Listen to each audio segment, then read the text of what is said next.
What's going on, Boston Celtics fans? Welcome into Celtics Today by Chat Sports. I am your host, Allie, Barefoot, and on this episode, we are going to be breaking down the latest news and rumors for the Boston Celtics coming from you, the loyal subscribers of the Boston Celtics. We are going to have a mailbag version here, going to be answering your questions, what we think of the Boston Celtics moving forward. But first things first, you guys know I got to ask you guys to do this. Join 35,000 subscribers strong on this channel. And if you want content, if you want anything and everything on the NBA Finals, the NBA Draft, the Celtics offseason, preseason, regular season, the whole nine, go on ahead and hit that sub button for me. Let's go on ahead and just jump into our mailbag question here as well. So we got a lot of questions coming in about the Celtics' future, which I do always like. And KW, who has been a real one from day one here, saying, Celtics looking past the season, with Porzingis injuries looking interesting and Drew being older, how long do you think they stay with us? Who might we develop/target as long-term replacements? This is a pretty interesting question because Brad Stevens also did just extend Drew Holiday at 34 years old. He has now signed a 4-year contract extension, so I would hope, KW, that Drew stays with us for those next 4 years, kind of retires on that 38, 39-year mark, and just ends with as many championships as he possibly can have. The Porzingis injury is also interesting to me as well, just because he was relatively healthy the entire regular season. Yeah, he had to have some rest games, but the fact that he held off on his injury until the NBA Finals and the NBA playoffs, it does suck, but that also shows me that he is in pretty good shape. But for a 28-year-old, I do think this is still the better option to have over somebody like Robert Williams, who I unfortunately think is a phenomenal basketball player, but I don't know how his injuries are going to hold up moving forward. So with Porzingis, you also had that risk there, but I could see Porzingis playing with the Boston Celtics for a very, very long time, as long as his injuries are sustainable. I do think that Porzingis loves being in Boston, but you also have to think moving forward, you do still have a relatively young player in Jayson Tatum who's 26 years old, but this is a very young league, so it would be interesting to see if they're going to start to develop and target some younger players, whereas they did bring 28-year-old Porzingis and 33-year-old Drew Holiday when they did obtain them to the Boston Celtics. So if we're going to look ahead, I'm definitely just going to be looking at more younger players to bring to the Boston Celtics. One thing I would definitely keep an eye on is the role players, how they'll possibly interchange in the offseason as well. If those players will get younger or if they'll start to go for some more veteran players as well to come off the bench. Robert Bruce saying, is Derrick White signed for next year? So yes, Derrick White technically has a contract through the 2024-25 NBA season. However, an extension can definitely be on the horizon because I think that he has absolutely earned one. But with this offseason coming up, there's going to be a lot of questions in terms of how can the Celtics keep this best five together. They already extended Drew Holiday. You're going to have Jaylen Brown, the highest paid player in the NBA. Tatum is probably going to take over being the highest paid player in the NBA, and I do think Tatum will get paid before Derrick White. So if White wants to continue to be that selfless player that he is, I could see him waiting for a contract extension towards the end of next season, right ahead of free agency, which I do think would kind of help the Celtics balance out their salary a little bit. But good thing is, the Boston Celtics do have Derrick White for another season. Oscar P. coming in with a fantastic question here. Do you think Tillman should get more minutes? We saw Tillman finally make his NBA Finals debut in Game 3 against the Dallas Mavericks. This was because there was no Kristaps Porzingis in Game 3. So I actually do think that 11 to 12 minutes is about what Tillman should be getting. Yes, when he was in for 11 minutes in Game 3, his plus was about 9 or 10. It was beautiful with what he was doing in that ball game. So I think the amount of minutes that he is in is kind of perfect for Tillman because I think that allows him to not get blown out. It allows him not to get exhausted either. And it's kind of the perfect setting there for a role player because think about it.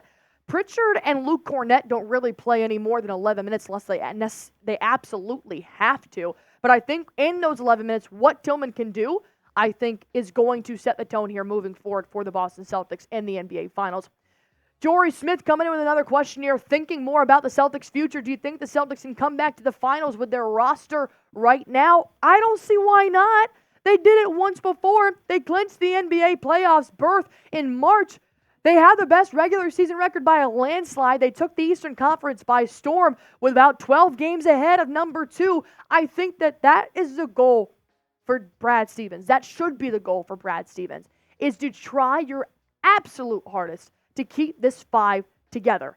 I love it. We don't know what Al Horford's future is going to look like if they do end up winning an NBA Finals. I mean, that man could literally drop the mic right there and say, I'm retiring, because he has absolutely earned it. So you got to start thinking ahead. Can Tillman take over for Horford? Are we going to have to go find another big if Horford doesn't come back? So with that starting 5, if I'm Brad Stevens, I'm going to be trying my absolute damn hardest to make sure they are repeating next year. Quick question for you guys here. Are you worried about the Mavericks in Game 5? We're looking ahead here, and it's going to be tough. Obviously, they forced it to a Game 5 type of scenario. So let me know down below in the comments if you guys are worried about the Dallas Mavericks in Game 5 coming back to TD Garden. Looky here. Smitty's Burner making a nice little appearance on our mailbag here. Who do we think will win the NBA Finals MVP? It's tough, man, because you got to look at Game 3. That was definitely the game that I thought Jayson Tatum really pulled away here. And he had the team high, hit the team high, 31 points.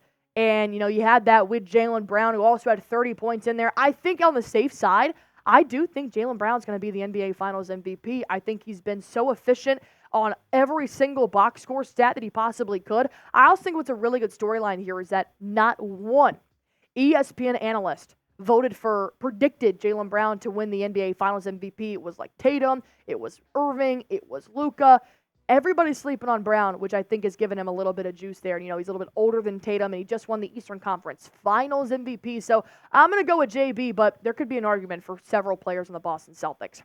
Nicholas Maharaj, any upcoming trade prospects to enhance the Celtics for next season? Man, it's tough thinking about trades right now because you're just so focused on getting one goal. And I'm going to tell you what, man, I absolutely love the starting 5 here. If the Boston Celtics do make any trades this upcoming offseason, I would like them to just maybe go out and get like an Alex Caruso or somebody to come off the bench that could be a little bit more of a role player.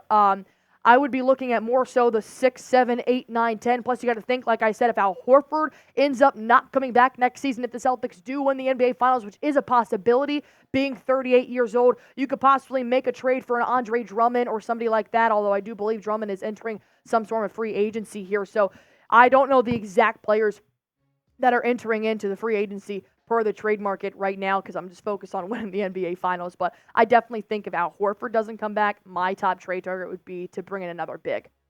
Oscar coming in with another great question here. Do you think Al will retire after this season? Yes, I do.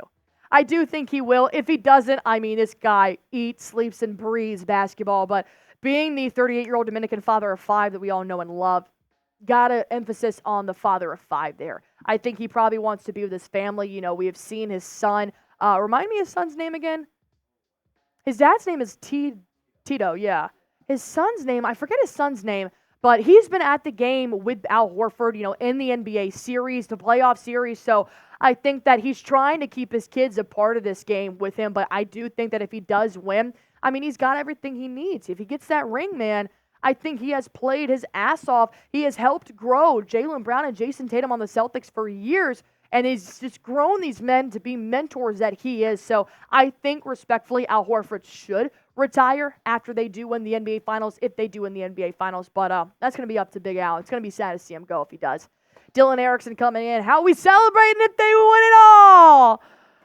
No sleep, baby. No sleep till Boston. That is what we are doing here. I mean, we're just going to be partying on Celtics Live, on Celtics Today Live with you guys. So that's how I'm going to be celebrating.